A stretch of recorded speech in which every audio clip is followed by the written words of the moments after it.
सो आज हम स्टार्ट कर रहे हैं chapter work energy and power. बहुत ही इंपॉर्टेंट चैप्टर है फिजिक्स के कॉन्सेप्ट के हिसाब से भी और नीट एंड जेईई एग्जाम के पॉइंट ऑफ व्यू भी बहुत ही इंपॉर्टेंट चैप्टर है। तो पहले इसका ओवरऑल कॉन्सेप्ट समझते हैं। ओवरऑल कॉन्सेप्ट कि है क्या, इनके बीच में रिलेशन कैसे फॉर्म होगा। तो बेटा देखो कि वर्क एनर्जी एंड हीट ये बहुत ही क्लोजली एक दूसरे के साथ रिलेट करते हैं। अब एनर्जी बॉडी जब पोजेस करती है ना, तो एनर्जी होती क्या है, तो जनरली बोला जाता है कि एनर्जी क्या है, डेफिनेशन है एनर्जी की the ability to do work. But इसको थोड़ा और तरीके से समझते हैं कि मैं एनर्जी को टाइप्स बताता हूँ कि बॉडी के पास जो एनर्जी होती है only two types of energy stored होगी बॉडी के पास। Body possesses only two type of energy. एक तो होगी काइनेटिक एनर्जी। आपको पता है कि दो टाइप की एनर्जी होती है, एक होती है काइनेटिक एनर्जी, दूसरी होगी पोटेंशियल एनर्जी।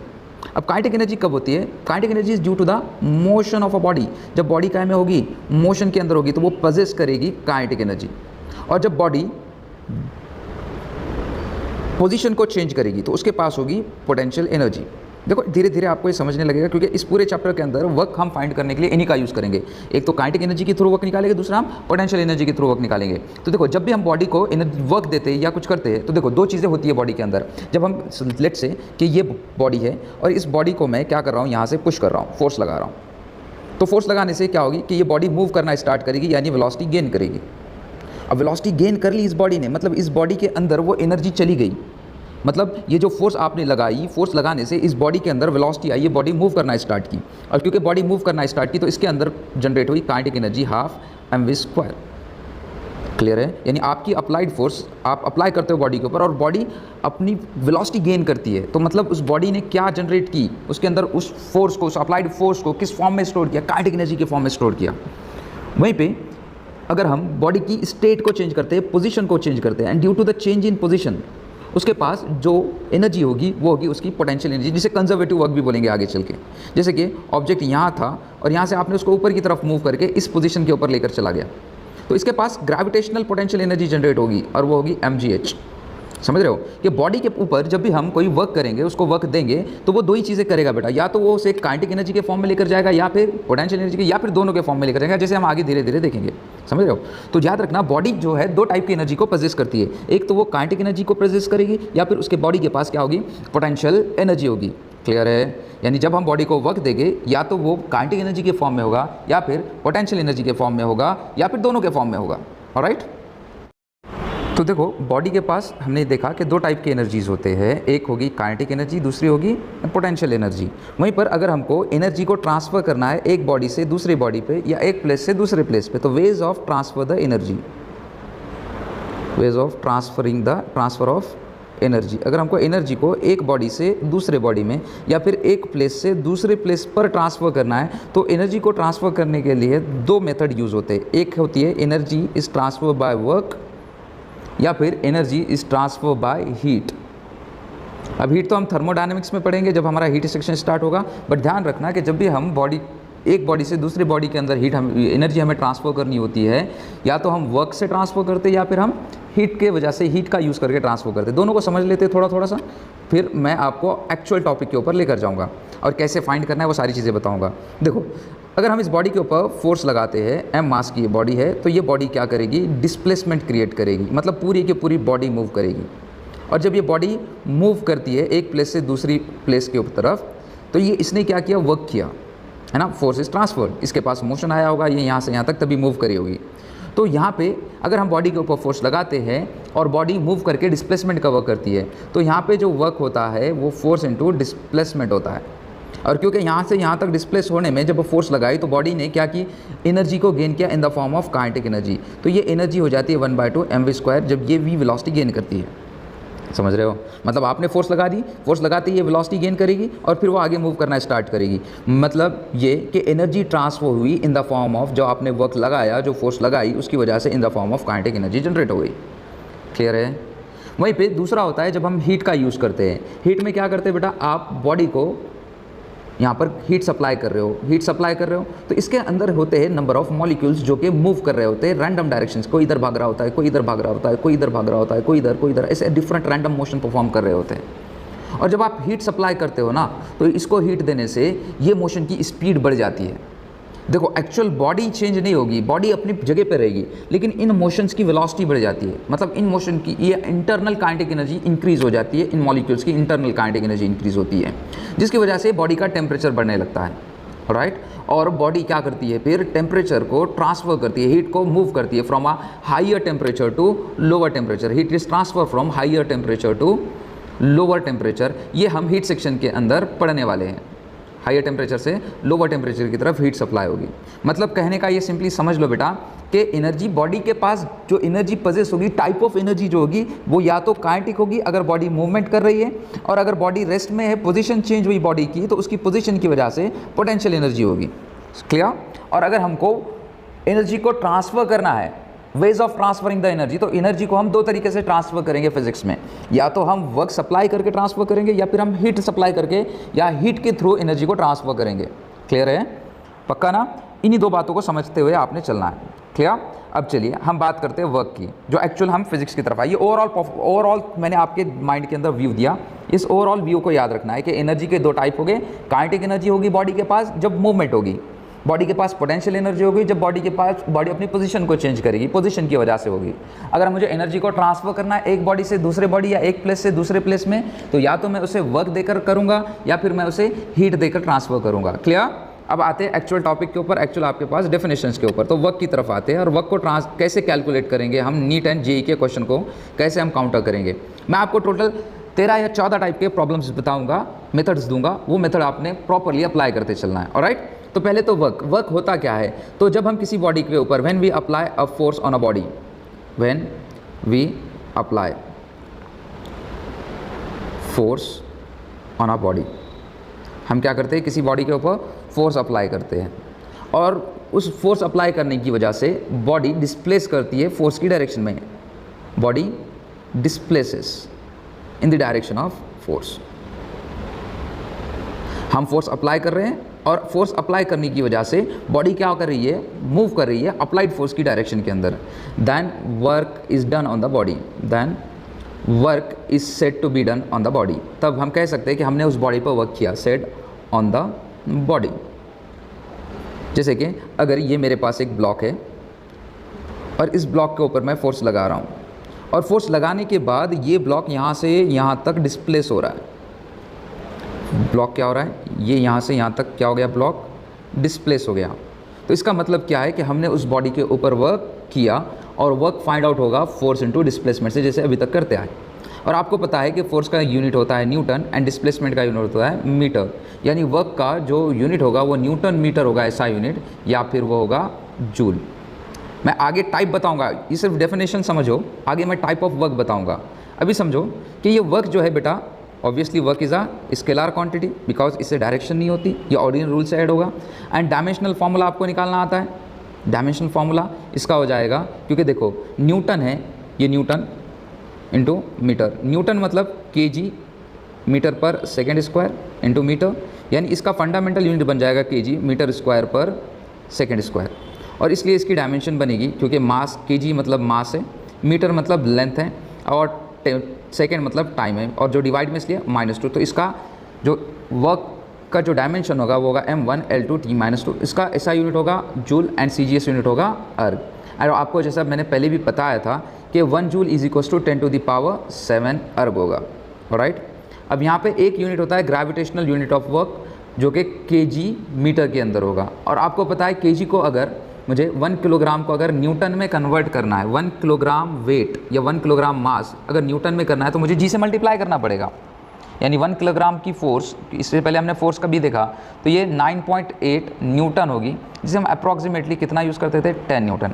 ऐसे ही kilogram mass, kilogram metre, KG metre की अगर वर्क है, इसका मतलब वो कितना है, 9.8 से मल्टीप्लाई होगा, यानी अप्रॉक्सीमेटली आप इसे 10 जूल लोगे। 1 केजी मीटर इज़ 10 जूल। क्योंकि न्यूटन में कन्वर्ट करना है तो हमें जी से मल्टीप्लाई करेगा, एक्सेलरेशन ड्यू टू ग्रेविटी से मल्टीप्लाई करना पड़ेगा। ये कुछ और यूनिट्स है उसके, जैसे इलेक्ट्रॉन वोल्ट। तो आपको पता है कि एक इलेक्ट्रॉन के पास 1.6 × 10⁻19 कूलम का जो होता है वो चार्ज होता है। तो 1 इलेक्ट्रॉन के पास जो एनर्जी स्टोर्ड होगी वो 1.6 × 10⁻19 जूल की एनर्जी होगी। ऑलराइट। ऐसे ही 1 मिलियन मतलब आपको पता ही है कि 6 × 10⁻6 हो जाएगा मेगा का, मेगा इलेक्ट्रॉन वोल्ट। मेगा का 10⁻⁴ 6 और ये 10 to the power 6 10 to the power minus 90 के साथ कंपेयर करो 10 टू द पावर माइनस 13 हो जाएगा, वो कर ही सकते हो। बट ये किलोवाट आवर पावर जो है, किलोवाट आवर की जो वर्क होता है, एनर्जी होती है, वो इंपॉर्टेंट है। It is 3.6 into 10 to the power 6 joule.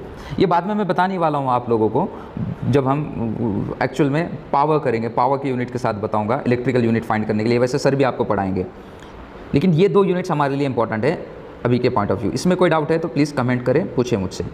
अब एक्चुअल वर्क की तरफ आते हैं कि हम हमारे क्वेश्चंस को कैसे सॉल्व करेंगे। देखो बेटा, जब आप क्वेश्चन सॉल्व करोगे तो मैं आपको टाइप वाइज बता रहा हूँ कि कब क्वेश्चन में क्या आया तो हम क्या करेंगे। तो देखा जाए तो हम ऑब्वियसली 10 से 12 टाइप के मैं आपको क्वेश्चंस कराऊंगा, मेथड दूंगा, टाइप कराऊंगा, और इन्हीं टाइप को आपको ढूंढना है क्वेश्चन में कब क्या दिया तो क्या करना है, इस हिसाब से। देखो बेटा, आपको पता है कि जो फोर्स है वो फोर्स कौन सी क्वांटिटी है, it is a vector quantity. और आपको पता है डिस्प्लेसमेंट कौन सी क्वांटिटी है, डिस्प्लेसमेंट भी एक वेक्टर क्वांटिटी है। फोर्स भी वेक्टर है, डिस्प्लेसमेंट भी वेक्टर है, और इन दोनों को मल्टीप्लाई करने पे मिल कौन रहा है, वर्क। और वर्क एक स्केलार क्वांटिटी है। और आपको पता है कि 2 वेक्टर्स को मल्टीप्लाई करने पर अगर स्केलार मिलता है तो उसके अंदर हम डॉट प्रोडक्ट यूज़ करते हैं, स्केलार प्रोडक्ट यूज़ करते हैं, यानी work is a dot product of force and displacement.